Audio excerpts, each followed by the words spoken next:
My eyelids fluttered open, but it made no difference. I saw nothing. A profound, absolute darkness pressed in on me, a blackness so complete it felt like a physical weight. There was no light, no shape, no form, just an endless void. I blinked again, forcing my eyes wide, but the impenetrable black remained. Where was I? I was on my back, stretched out on a surface that was unyieldingly hard and bitingly cold. I extended a hand, my fingers tentatively exploring the space around me. They met a floor of cold, slick stone, damp with a chill that seemed to seep from the very earth. I was in some kind of stone chamber. Was this a tomb? A crypt where the dead were laid to rest? The thought sent a tremor of fear through me. I had to move to understand my situation. With a groan, I pushed myself onto my hands and knees. I began to crawl forward, my palms flat against the damp stone, feeling my way through the oppressive darkness. After a few feet, my hand brushed against a wall. It was as cold and wet as the floor. I must be underground, in a dungeon or a cellar. I decided to follow the wall, hoping to map out the dimensions of my prison. The movement was slow, cautious. I had a creeping suspicion that I was just moving in a circle, but I could not be sure. An idea came to me. I tore a small strip of fabric from the hem of my shirt and placed it on the floor right against the wall. This would be my marker. I started crawling again, this time counting my hand placements. 20, 30, 40. Where was the piece of cloth? Had I missed it in the pitch black? Had I already passed it and was on my second lap? I continued counting, my anxiety growing with each number, until I reached 100. Finally, my fingers brushed against the familiar texture of the cloth. But in my entire circuit, I had found no coffin, no body. I was not in a tomb, so where was I? My mind grasped for a memory. Ethelgard. I was in the city of Ethelgard. Then a fragmented image, a grand hall, stern faces framed by crimson robes, the adjudicators. They had been asking questions, an endless stream of them. Their voices were deceptively soft, but their eyes burned with an unsettling intensity. How many hours had they interrogated me? How many days? I couldn't remember. The questions had blurred into one long, confusing ordeal. But what was my crime? What law had I transgressed? I had no idea. I had been terrified, expecting torture at any moment. But no one had cut me with blades, no one had struck me, no one had seared my skin with hot irons. This must be my prison, this cell. Perhaps they intended for me to die here of starvation, thirst, or madness. I closed my eyes, and exhaustion must have overtaken me because I slept. When I awoke, I shifted my leg and my foot bumped against something. Reaching out, my fingers found a loaf of bread and a heavy ceramic pitcher filled with water. A jailer must have entered while I slept, leaving this meager sustenance. I now knew my prison was large, but I still had no idea what lay in its center. After a moment of rest against the wall, I began to crawl again, this time in a straight line toward the middle of the room. I moved with extreme caution. Suddenly, my outstretched hand found nothing but empty air. It plunged forward and down into a void. I froze, my heart hammering against my ribs. A chasm. A pit right in the center of my prison. I could feel a draft of cool, damp air rising from its depths, carrying with it the smell of stagnant water and decay.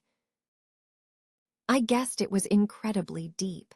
I had been inches from falling into it. My entire body shook with a cold fear, and sweat beaded on my forehead, dripping from my face into the black abyss below. A sudden noise startled me. A small door slid open high above my head, and a sliver of light pierced the darkness. For a fleeting moment, I saw the dimensions of my cell before the door slammed shut, plunging me back into blackness. But it was enough. I had been right. It was a square room, and in its heart was a deep, circular pit.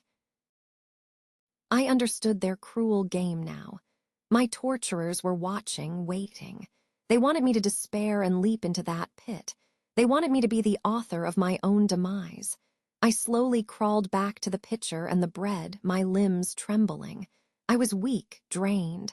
I broke off a piece of the bread and began to eat. It was strangely salty. I drank the water from the pitcher to quench my thirst. Soon after, a wave of profound lethargy washed over me. I fell asleep again. When I next awoke, the cell was not completely dark. A faint, eerie glow illuminated the walls. My eyes adjusted, and I saw that the room was indeed square, each wall about 15 feet in length. But they were not made of stone. They were constructed of a dark metal, intricately carved with grotesque and terrifying images of demons and monstrous creatures. I tried to sit up, but something held me fast. I was no longer on the stone floor. My body was bound to a flat wooden platform. A coarse rope was wound tightly around my chest, but my arms were free from the elbows down. I reached out, searching for the pitcher of water. My throat was parched. There was no water, but my fingers found a plate of meat. I put a small piece in my mouth. I spat it out immediately. It was inedible, aggressively seasoned with salt and fiery spices. This was a new kind of torture. They wanted me to be desperately thirsty. I looked up at the ceiling. A vast painting covered its surface. It was a depiction of Father Time, the traditional old man with a long, flowing beard. In paintings, he always held an hourglass. But this image was different. Father Time also held a long, sharp scythe. In most paintings, the scythe is just part of the art. But the scythe was different.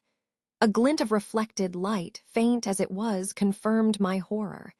It was a real blade, a massive, crescent-shaped piece of polished steel, hanging from the painted figure's hand like a pendulum. As I stared, it began to move. It swung slowly back and forth. Then I heard a noise beside me, a skittering sound of many small feet on the hard ground, followed by high-pitched squeals. Rats. The cell was infested with them. They must have climbed up from the pit. Large black rats began to swarm across the floor, their eyes like red beads in the dim light, heading for my wooden prison. I thrashed my arms and yelled, trying to scare them away. They paused, looking at me, their mouths slightly open, revealing sharp, yellowed teeth. Were these creatures to be my next torment? I looked back up at the pendulum. It was swinging faster now, wider. With each pass, it made a soft, menacing sound. Whoosh. It swung back out of my sight, then forward over my feet. Whoosh. As I watched, I noticed something else. The pendulum was descending. Very, very slowly, it was getting closer to me. Now I understood its purpose. This was how I would die. The razor-sharp blade was going to kill me, not in a single merciful blow, but by slicing into me again and again, slowly, torturously. The pain would be unimaginable. How many times would it cut me? How long would I lie here, screaming as my life bled out onto the floor? One of the rats scurried over my hand. I cried out and yanked it away. The plate of heavily seasoned meat was still beside me. The rats could smell it. They were drawn to it. A desperate, wild idea sparked in the darkness of my mind. The meat. The rats wanted the meat. I reached out, my hand trembling, and grabbed a handful of the spiced meat. I began to rub it vigorously onto the rope that bound my chest. I smeared it all along the length of the thick cord. Then I lifted my hands above my head and lay perfectly still. At first, the rats were wary. Then one brave one leaped onto my chest. I held my breath, fighting the urge to scream. I could feel its tiny, sharp claws on my skin. I saw its beady red eyes and pointed teeth. The rat nuzzled closer to the rope, sniffing the pungent aroma of the meat. It began to gnaw at the rope, its sharp incisors tearing at the fibers to get to the seasoning. Soon, another rat joined it, and then another. More and more rats swarmed over me. They ran across my face, their tails whipping against my cheeks. I squeezed my eyes shut and clamped my mouth tight, trying not to scream, trying to stop my body from shaking with revulsion. I felt the horrible creatures on my eyelids, my nose, my lips. Their high-pitched cries filled the air, but the sound of the pendulum was growing louder, its whooshing hiss dominating everything else. The blade was getting closer. I could feel the rush of air as it passed over my face. It swung in a wide, terrifying arc. I counted the seconds between each pass. 6, 7, whoosh, 6, 7, whoosh. The pendulum was lower now, only inches above my body. It moved more slowly, its immense weight making it seem even more unstoppable. The sight of the giant blade frightened the rats away. They knew they were in danger. They had chewed through part of the rope, but I was not yet free. I waited, my heart pounding, for the pendulum to finish their work. 7 seconds, 8 seconds. The pendulum hissed over my body, from my head to my feet and back again. 7, 8, whoosh. It was terrifyingly close now. I tried to press my body lower into the wooden bed. Where would it cut me first? My head, my chest, my stomach, I screamed. The blade bit down. It sliced through the remaining fibers of the rope. The pendulum swung away towards my feet. In an instant, I was free. I scrambled off the wooden platform and collapsed onto the floor, sweat pouring from every pore, my breath coming in ragged gasps.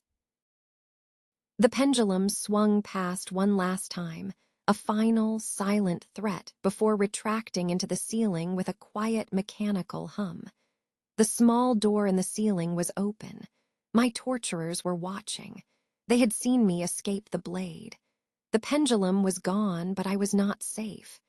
A few moments later, a new smell reached me.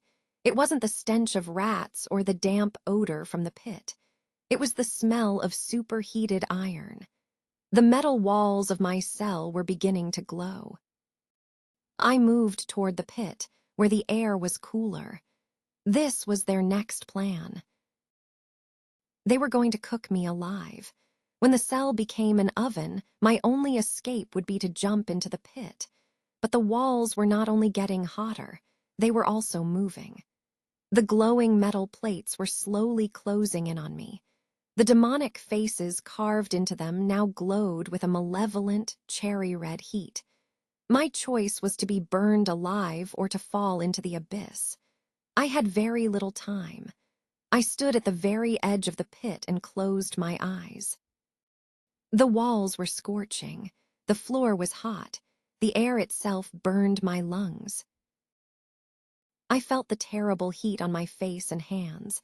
I was ready to fall. This was the end. I was going to die in this horrific place. Suddenly, I heard voices. People were shouting. I heard the sharp crack of firearms. There was a battle happening outside. Then I heard another sound, a grinding protest of metal. The walls were moving again. What was happening? I was weak, dizzy, my limbs shaking uncontrollably. The walls were moving back, retreating. But it was too late. My clothes were beginning to smolder. I was losing my balance, already tipping forward into the darkness.